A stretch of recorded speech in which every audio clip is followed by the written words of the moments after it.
selalu merawat, yang selalu menemani Bu ya. Iya, ya hari-hari itu di sini. Sekarang Bapak juga sudah nggak kerja lagi. Bukan sekarang sih, sebulan setelah kejadian dia langsung resign karena kita mau fokus, karena kan 5 bulan pertama kan krisis.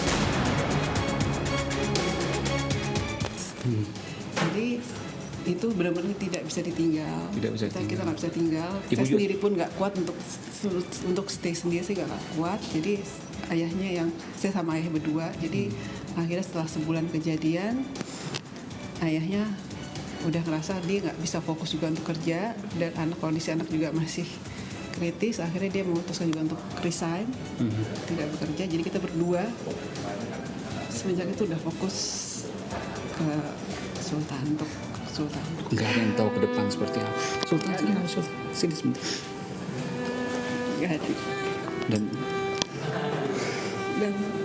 Ya sampai tadi pun dokter bilang itu permanen, saya masih, walaupun udah sempat ada bayangan, tapi tetap kayak masih belum terima gitu, kayak masih, aduh kenapa maksudnya kayak belum terima lah kalau untuk ini permanen gitu kan, masih berharap dia sembuh total.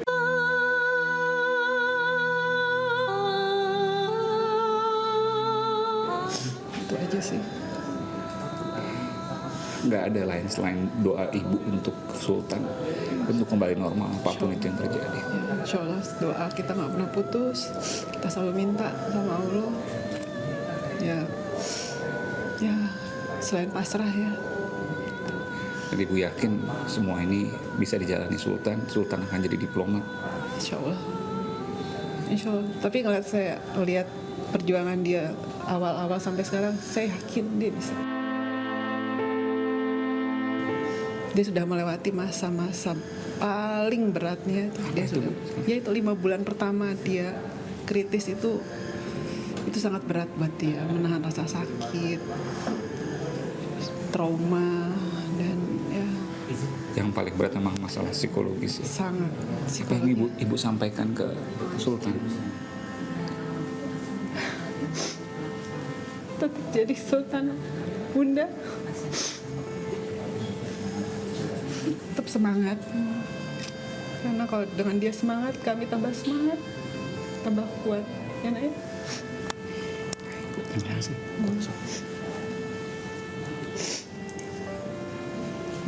Terima kasih ibu.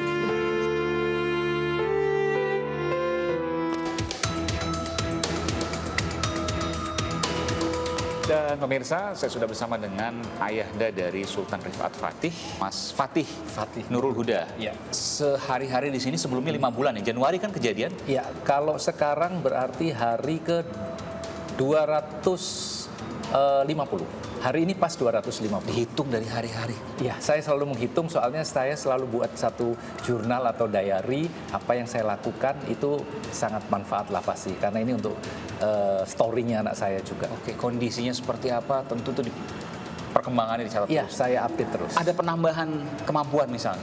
Banyak sekali di sini, banyak sekali. Yang pasti secara fisik dari pertama kali masuk tanggal 3 Agustus itu beratnya 46,5 kg. Sekarang sudah masuk ke 52,3 kg. Dari sebelumnya? Sebelumnya sempat waktu di Rumah Sakit Sebelum kejadian? Fatmawati. Oh, sebelumnya 69-70. 70 kg drop ke 46. 43 sempat. Sempat 43. 43 itu masa Hampir yang kritis. 30 kg itu. Iya, dengan tinggi badan 182 cm.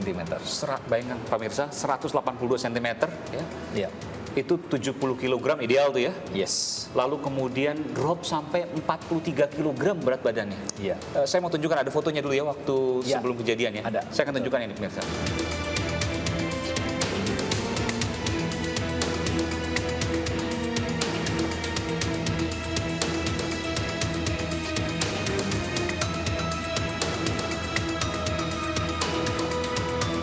Dan ini setelah kejadian.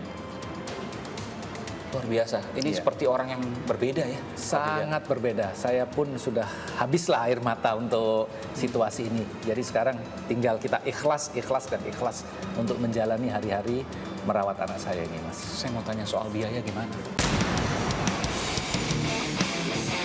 Sebenarnya biaya yang paling mahal itu bukan pada saat di rumah sakit. karena di rumah sakit ada BPJS.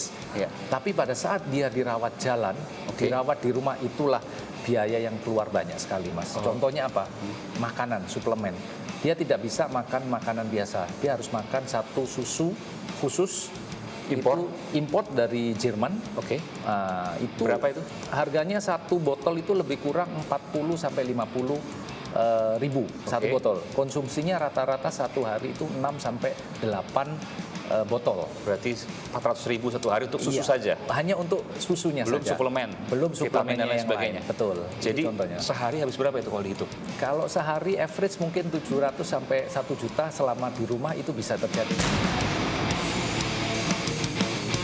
1 juta di luar tanggungan yang BPJS tadi. Karena memang Iya. tidak tanggung itu ya. Iya, karena tidak ditambah pastinya ada biaya operasional, misalnya apa, kita harus pergi ke rumah sakit, harus ini dan seterusnya, itu juga cukup tinggi lah. Dari mana biayanya?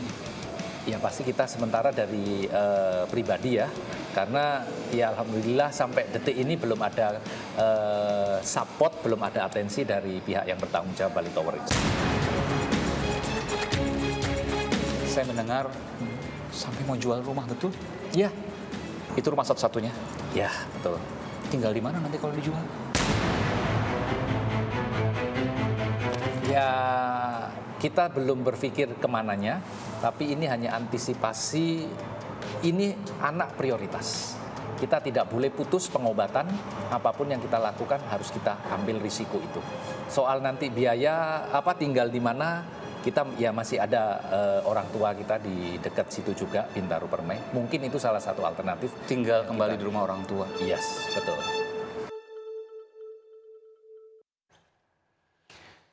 Pemirsa, demi bisa fokus menjaga dan merawat Sultan, ayahnya Fatih Nurul Huda bukan hanya rela berhenti bekerja, tapi juga berencana menjual rumah.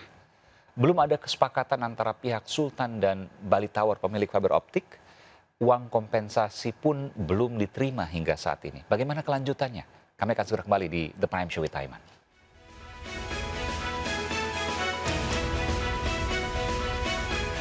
Kan seperti itu ya. Karena pada saat kejadian sama sekali bukan yang seperti itu. Sampai mobil SUV yang ada di depan Iya. anak saya pun penyebutannya pun warna saja sudah berbeda.